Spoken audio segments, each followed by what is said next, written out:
Morning, David. Morning, Les. How you doing? Good. Top of the morning to you. Top of the morning to you. I'm having to take my deep breath because my phone just rang. That never happens.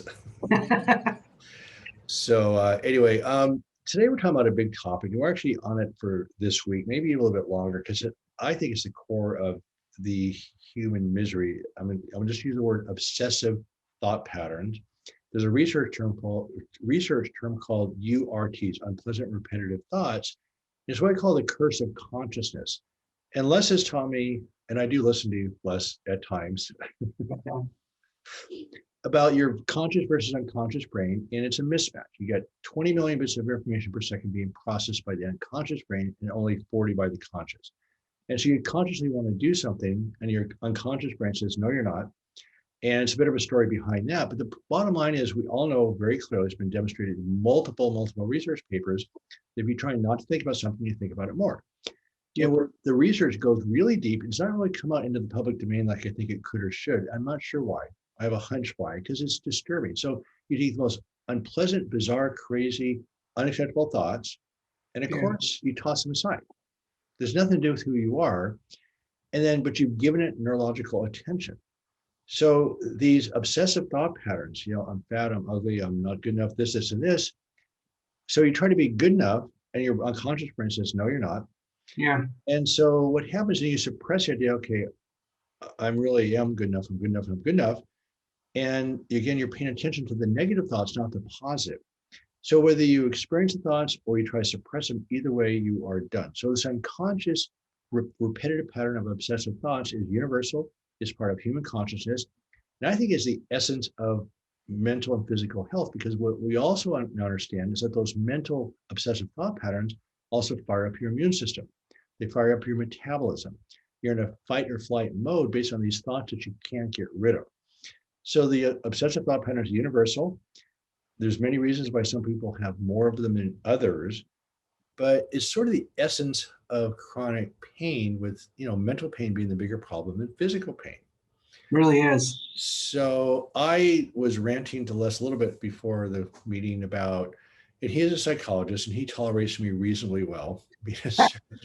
I actually am a fan of psychology. I am. But the problem is the field in general has been off in the wrong direction for decades.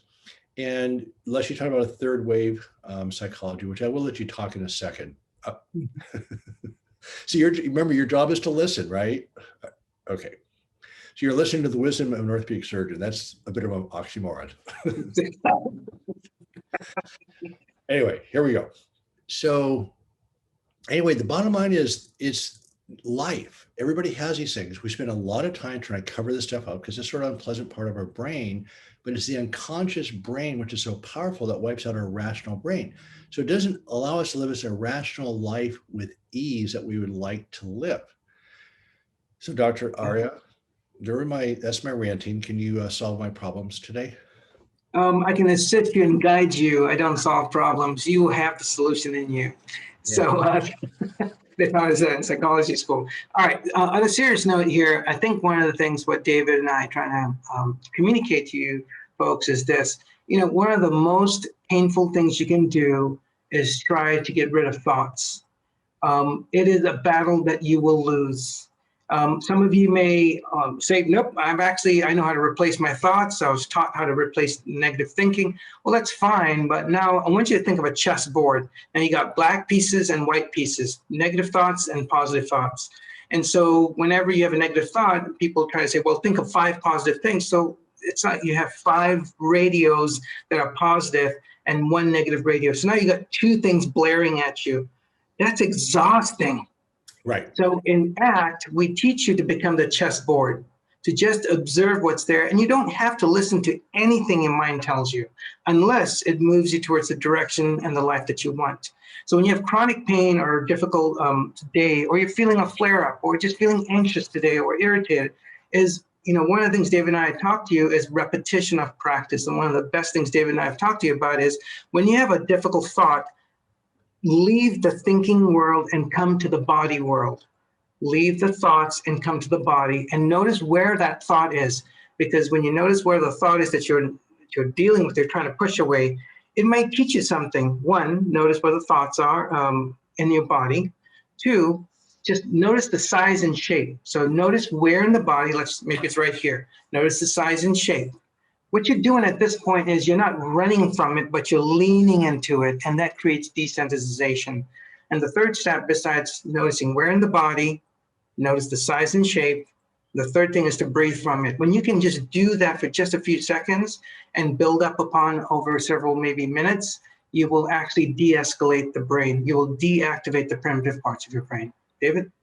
So I'm going to say something that you may not agree with, but maybe you will, is that one thing we get into these affirmations and positive thinking, and it doesn't work. Now, positive vision is a whole different ballgame. Where do you want to go? How do you want to get there? But something is bad, it's bad. And so what happened with positive thinking, which what got me in trouble, I can do it, I can do it, I can do it.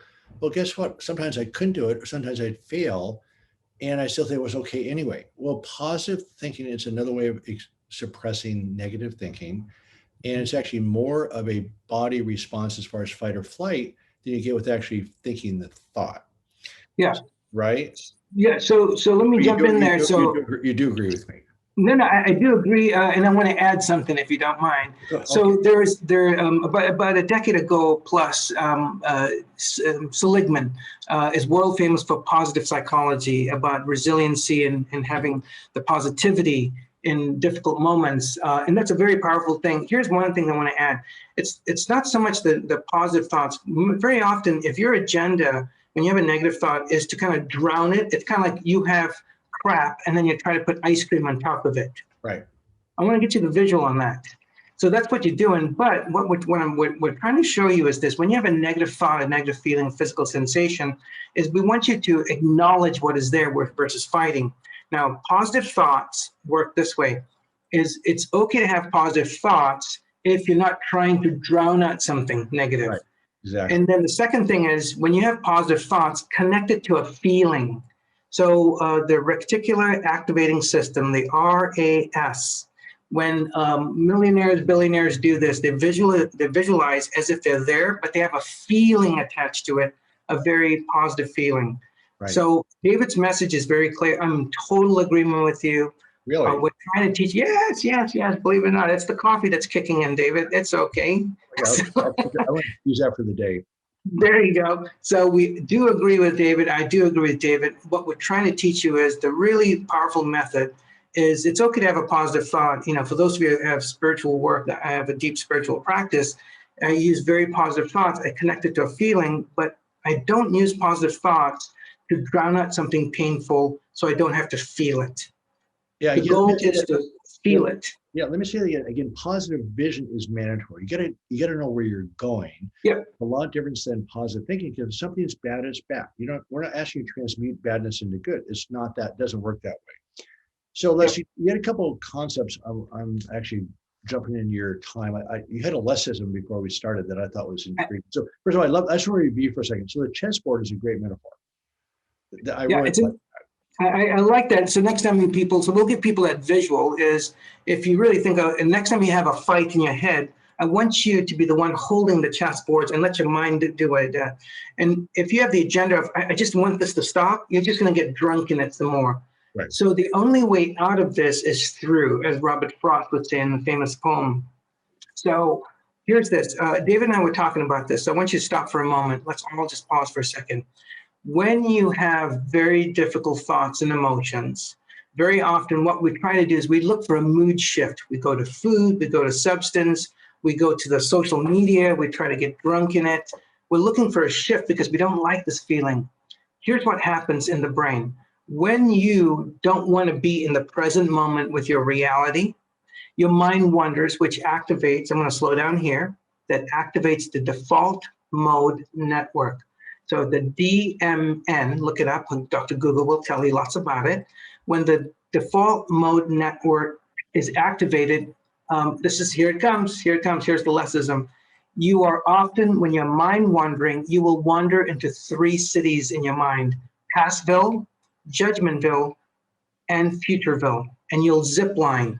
And so what happens is the more you try to avoid a thought, the more you will go into the past, the more it'll activate and flood you with judgment and future, and it just gets tumultuous.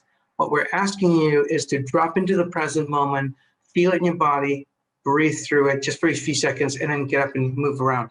You don't have to listen to anything in here unless it serves you and moves you towards the life that you want. Right. And we'll talk about this tomorrow. Tomorrow we're going to talk about phantom brain pain, which is a step beyond what we're talking about today. Yeah. But what you're doing, with expressive writing separates you from the thoughts. It's just a separate exercise. But what you're also doing with the thought versus your body, it's the same thing. You're creating some space. And with neuroplasticity or change in your brain, you have awareness separation, which you've done. You become aware of the thought. You now separate it by feeling it, and then you can just keep moving on. So the moving on is the reprogramming. Yep, right? That's exactly, David. And yesterday we dropped, one of these statements. If you want a different outcome, have a different experience to what you're struggling with. So create a new way of relating to the difficult thing. You'll create a huge outcome that's different. Baby steps, just practice, practice, practice. So I'm not going to be able to compete with this lesson this morning, but I do want to review really quickly. The chessboard's a great metaphor. You had the ice cream metaphor. What was that again? Yes. So when we have negative things that happen in life, that's the poop. And then we try to put positivity with ice cream on top of the poop. Right. Bon appetit. Right. And positive vision is really critical. And so these skills are not just a game. You're actually reprogramming your brain to move forward and not get stuck in the past. And then what was the languages?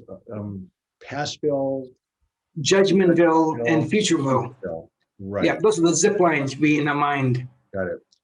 Anyway, we're excited about this. I mean, understanding the problem is a huge step in solving it. And so this is a topic we're going to spend a little bit of time on this week about the whole obsessive thought patterns and the behaviors created by trying to deal with these things. And so this is dynamic healing. We acknowledge the interaction between your circumstances or your thoughts and your nervous system, how it reacts to these thoughts. And then the final thing is your physiological state. So it's a dynamic process. By understanding all three aspects of it and addressing all three aspects of it is a solvable problem. Dr. Arya, thank you for your wisdom this morning. I feel just a little bit more enlightened today. Dr. Hanscom, brilliant as always. I don't think I came up with a competing Davidism this morning. You had 3 lessons, which is pretty intense. Wait till tomorrow. This is only Tuesday, right? It's only Tuesday. I'm just getting started, David. Well, I'm back home, so I can get regenerated here. So we're yes. All right. Anyway, thank you. We'll see you tomorrow. And thank you for your time. Bye. Have a great morning.